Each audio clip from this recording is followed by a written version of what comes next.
2022 has been quite a year, and for a game such as World of Warships, which has been celebrating their 7th anniversary in the year 2022, they've had their ups and their downs throughout not only their lifetime, but the year of 2022 as well.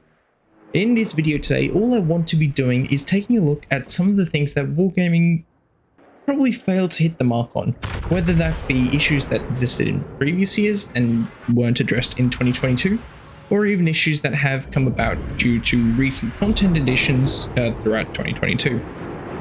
Now, these opinions that I'm about to state are entirely my own, so just wanting to get that out the way, but I would like to hear your thoughts and feedback and have a discussion down in the comments below regarding these issues and solutions.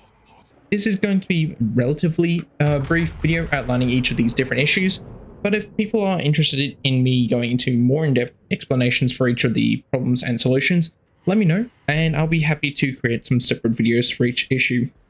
Without further ado, let's start getting into these different topics. This first topic here shouldn't come as much of a surprise to anyone, but the first discussion we're going to have right off the bat here is going to be the discussion of CVs in World of Warships. Do I believe CVs should be in the game? Yeah, I'm actually pretty happy to have CVs within World of Warships. Do I agree with their implementation though?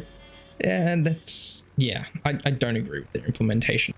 There's a fair few things that I would like to see changed, but we're just going to talk about some of the main ones here. And the first one I'm going to talk about here is going to be plane spotting. Now, I'm sure many of you guys are aware, but this was a proposed change a while ago that Wargaming was initially testing, I think end of 2021. Where they said they were going to take it to super test and test minimap spotting only for CVs with their planes. Now, is this something that could easily be implemented in the game?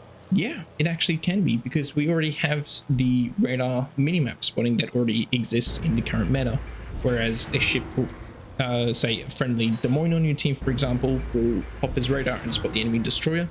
That destroyer won't become visible to the rest of the team for a few seconds in the 3D space, however, will become active only on the minimap for players to see. This is something that I think will actually be quite a benefit to have for all players involved. Well, probably exception of the CV here, because it does reduce his spotting. However, minimap spotting off the bat, it means ships aren't immediately getting cross-sniped right off the beginning of the game, whilst information is still being provided as to roughly where they're going, because, well, just take a look at your minimap and you can immediately see where they're going. So preventing these long-range cross-sniping from BBs at the back of the map is a net positive, in my opinion, to the overall health, because it encourages players to get in much closer to each other rather than sitting long-range trying to snipe each other. The next point I want to be addressing here is defensive fire, anti-aircraft consumable, and priority sector. Not quite sure how familiar people are, but back with the RTS CVs, when you popped your DFAA consumable, you got a dispersion nerf to the enemy planes, so their dispersion pattern would become much wider. Something I would like to see introduced to planes that are under the effect of either the priority sector or even the defensive fire anti-aircraft consumable is that increase in dispersion returned. Say if you have DFAA equipped on a ship, you have I don't know, let's just pull some numbers here. Let's say you have a 50% increase to your dispersion, and say for your priority sector, maybe that's only like 10% increase, okay? So what that does is it means if players are actually paying attention to an incoming drop from an enemy CV, all of a sudden the CV has to be a fair bit more careful and needs to be trying to approach it a little bit more carefully, and they're not going to be like, say, dropping all of their torpedoes or all of their bombs or rockets as accurately as they might be if the enemy target does not have DFAA or priority sector active. The next point I want to be addressing here with CVs is quite a well-known one, and that's the topic of their auto damage control, their fire duration, flooding duration, and the auto depth charges as well. Something I would love to see adjusted is get the removal of the automatic damage control, the fire duration increased from, say, the 5 seconds that it is, and the flooding duration probably increase from, I think it's about 15 or 20 seconds, just a little bit longer as well, so it's more akin to, say, the floating duration on other ships. Now, why do we need auto damage control slash automatic depth charges on CVs? Don't really need it. It's such a dumbed down skill, in my opinion. I would much rather have switching between the planes and CV hull at any given moment, so you have a lot more of this dynamic gameplay between the two. So for example, if you want to, say, push up a fair bit closer with your CV, what you can do is you have your planes flying off towards an enemy target, and you can be switching back to your hull so you can make those fine-tuned adjustments, because the autopilot in this game is kind of not great. It does some very funky things at times, so you're able to explicitly control your hull just as you need to, quickly switch back to your plane so you can then perform strikes as you want. And doing this would allow CV players to be able to control when they pop their damage control. And especially, one of the other things I would like to see is, instead of having an automatic depth charge, what happens is either give it the consumable like battleships, or even we just have another plane type that you can manually control to go drop depth charges on enemy submarines. Speaking of the topic of submarines, just going to be moving on to this discussion here, and a couple of the things I want to be addressing with submarines is, well, the first one we're going to talk about here is infinite pings and how that has a damage control saturation against enemy ships.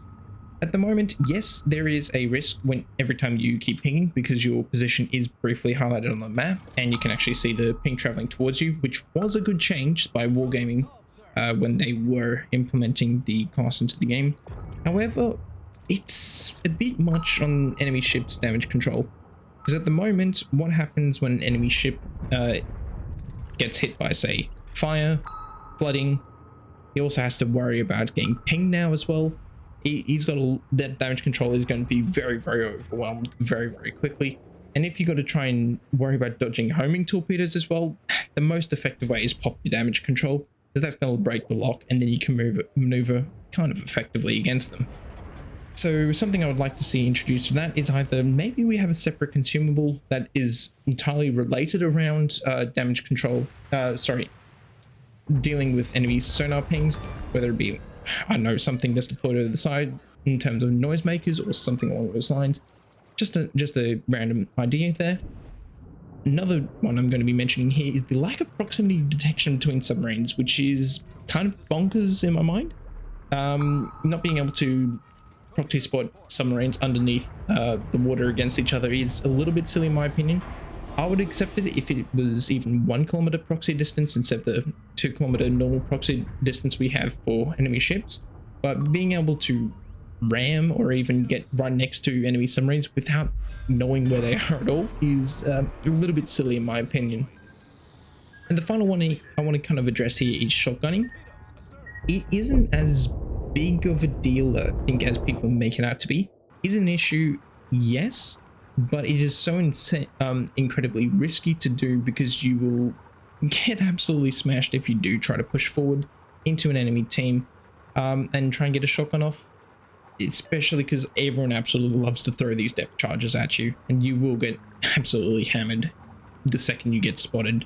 However, I do think, like, whilst they did increase the range of, say, the dumbfire torpedoes to make this a little bit more challenging, I'd like to see them increase the arming distance as well for the homing torpedoes, and I think that might help to alleviate some of the shotgunning and make it a little bit more challenging for submarines to do as well.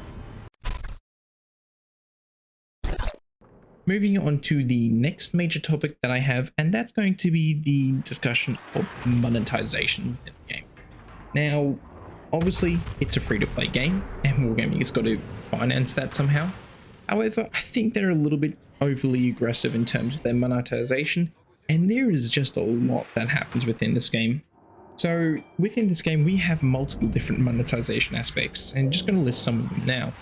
Loot boxes, early access content, lighthouse, temporary tokens for their different events, battle pass, and dockyard, which will be all of their main different ways of funding this game. Battle pass and dockyard, I'm actually quite fine with those. Those two I think are actually quite good ways of monetizing this game. Battle Pass, you're still getting free stuff. That is completely fine. You're still giving players nice little rewards for just playing. And for those that want a bit extra and some extra little bonuses as well, you can spend a little bit of money each month to just help you get through and those bonuses. Dockyard, if you want to spend a little bit of money to get this fancy new premium ship, you're more than welcome to do so. However, you just got to be aware that you're going to have to grind through all of the missions in order to, say, actually obtain it. Otherwise, you're going to have to spend a little bit more to keep actually making sure you're going to get the final ship at the end. However, there is quite a number of nice bonuses associated with the Dockyard. So that is actually another one that I'm actually quite fine with, even if, say, you don't want to go ahead and buy it out if you don't wish to. In terms of the other ones, though, loot boxes is incredibly prevalent throughout the entirety of 2022, as we kind of saw from the multitude of different events that we keep seeing, from Santa boxes, Black Friday boxes, you just name it. There is a huge amount of loot boxes in this game, and personally I'm not necessarily a huge fan of loot boxes. Gambling itself is not something I am particularly comfortable with, but there it is, a very, very successful method of actually being able to obtain say different ships, different bonuses, particularly say with the mega crates. I will admit I did buy like some mega crates this year myself, and I got really lucky. Did get a plethora of, say, premium ships I didn't already own. My best pull this year happened to be a USS Enterprise, but a lot of people may not get as lucky as, say, I did, and actually not quite nearly as many ships, or even get the ship that they're particularly after. And it is a bit predatory, but yeah, it's not really something like I can really easily say on how do we fix loot boxes. Do you completely remove them, which will never happen, or do you try and restrict them? Do you like slow down the amount of them? I'm not quite sure. I don't really have a solution for loot boxes, unfortunately. Early access, however, do we really need to keep throwing lots and lots of money at, say, tech tree ships that are going to come a little bit later down the track? Obviously, players are more than free to do so. However, this ties in with my next point here about temporary tokens. You have to, for each event, there is a different temporary token associated with each of the different ones. Now, if for example, I go into the armory and I take a quick look and see what's there at the moment, the current one that still was existing is the Japanese cruisers, the light cruisers that existed, and the temporary token for that is Japanese tokens. Now, you could buy, say, some of these Japanese tokens here for, say, free experience, or even for community tokens. However, the only other way you can obtain them is through gambling for more of these tokens. Right. So, how many of these bundles you'll need to buy? I'm not sure. For example, if you were interested in, say, getting towards, I don't know, let's say the Shimanto, so the tier 8 ship, so you're ready to start grinding for tiers 9 and 10, for example, how many of these different ones are you going to have to buy? Because, for example, if you get the bonus package for Yodo, for example, which is the tier 10, sure, that's cool and everything, but you've just had to spend another 1,000 doubloons because you didn't actually get, say, some tokens, for example. Same story with the Takahashi. If you got the bonus package for that, that's great, but you didn't actually get tokens for that one. So how many of these packages you'd actually have to buy? It's not ideal, because you actually have to buy quite a fair few of these packages if you want to actually be able to, say, go towards those ships. If you could just be simplified down a little bit, instead of having so many of these different temporary currencies that get introduced and then removed, that would be a bit better in my opinion. Say for example, instead of, say, having these Japanese tokens, what happens if it was just either, say, credits, or it was coal, or free experience, or something like that, where you could just directly say, hey, I need to have, like, either let's say to buy the Nagano, which is the first one in the chain. For example, what happens if I just have that set as a standard price for a tier 6 Japanese cruiser? You could have, tier 5 cruiser, you could just say have that for credits or for XP, either one, instead of say having both, and you just manage to obtain that straight off the bat. That would be ideal in my mind, just to simplify the number of currencies we have, because just taking a look at, say, my screen at the moment, we have a ton of different currencies with this game, and it can make it confusing for some people if, when looking at some of them. Speaking on that note, Lighthouse. Now, this one is I'm actually quite alright with, because you do have, say, some of these more unique ships, such as early access to super ships, which have normally been done through credit auctions. Perfectly fine in my mind, because credits is an in-game resource anyone can obtain if you want to be saving up for that. And typically super ships, for example, they'll become access to the general public at a later date, whether that be a few months down the line. That's completely fine. Because, well, you can just buy it at the much cheaper price than what the auction will normally offer it for. You just got to wait a little bit of time, and that's actually completely fine.